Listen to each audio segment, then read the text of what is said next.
is Justin McCarthy, and I live at 84 Porter Road here in East Longmeadow. Thank you.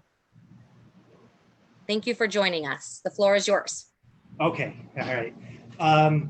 I'm here because I'm concerned about the guidance that's been issued by Commissioner Riley and by the CDC. Mr. Riley's guidance is based on the CDC guidance.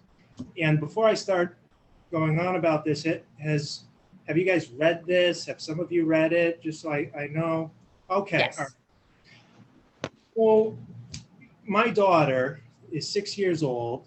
She's going to be 7 years old tomorrow.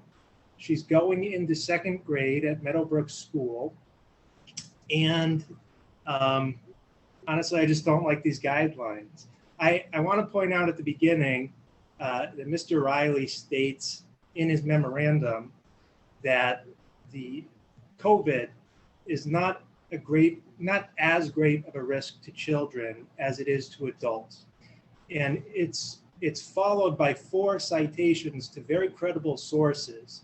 All right, it's followed by numbers from the health department, from the CDC, and from the New England Medical Journal. And in fact, it's the only thing that Mr. Riley cites to or gives evidence for in his letter. And the CDC guidance essentially states the same thing, that children are at less of a risk. And I think most parents, maybe not all, but most have firsthand experience and see that this is true. All right, if you have an active social child, most of the parents I know have not had problems with COVID with their kids. So generally speaking, I'm opposed to the masks, to the testing, to the vaccine clinics, and to everything that's being proposed. But more than anything, I am opposed to the testing for the unvaccinated kids. All right, so Mr. Riley does, a little more than suggest that it be done. But if you look at the CDC guidance that he's basing his recommendations on, they're very, very specific as to how it should be done. Right, and it seems, in my opinion, to be a bit excessive. So according to the CDC, a community with moderate transmission of the virus would require 10% of the unvaccinated students to be tested at least once per week. So a moderate transmission community is defined by the CDC as 10 in 100,000 people. So that's 0.001%. So here in town, we have 16,000 people. So if 2 people anywhere in town have COVID, my child might be subjected to a weekly COVID test, a nasal swab where they go 1 inch up your nostril with a Q-tip. Now, the CDC recommends if there's a close contact, if there is a positive test, that there's an automatic 14-day quarantine for any close contact, anybody 3 feet within the person who tested positive, regardless of whether the person, the close contact, has a negative test or not.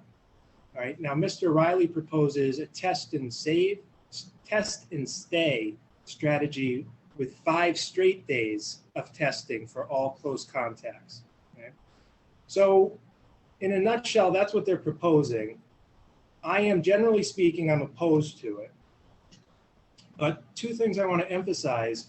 One is parental consent, right, which Mr. Riley doesn't mention, but the CDC does repeatedly in its guidance. So first of all, I hope you don't impose this on our kids, but if you do, I hope you honor the parents' right to reject these tests. They have a legal right to do it in Massachusetts, and they should be fully informed and given a clear opportunity to reject this.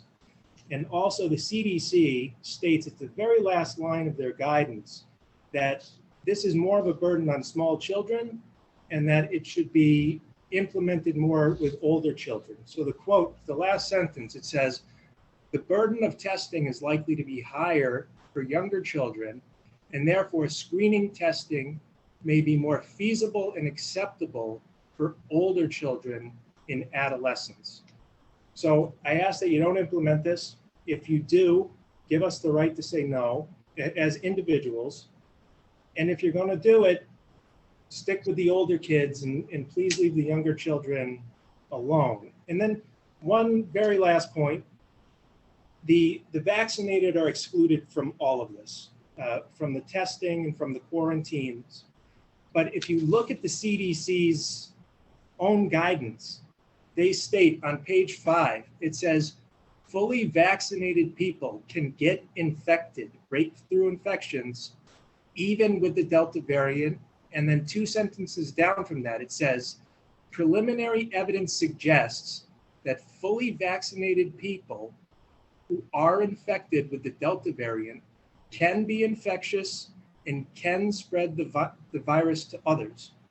All right, so if vaccinated people can get infected, and if they can spread the virus to everybody else in the school, why would they not be tested, and why would they not have to quarantine if they're exposed to the virus? If we're going to go to the extreme of doing these tests on all these poor kids for 0.001% transmission, then we should also test and quarantine vaccinated people who could be spreading this amongst the school, just as easily as the unvaccinated. So that's all I have to say. Thank you for your time. Thank you for your service to the community. Thank you. Thank you. Thank you. Thank you. Thank you. Sorry, I was muted. Thank you, Justin.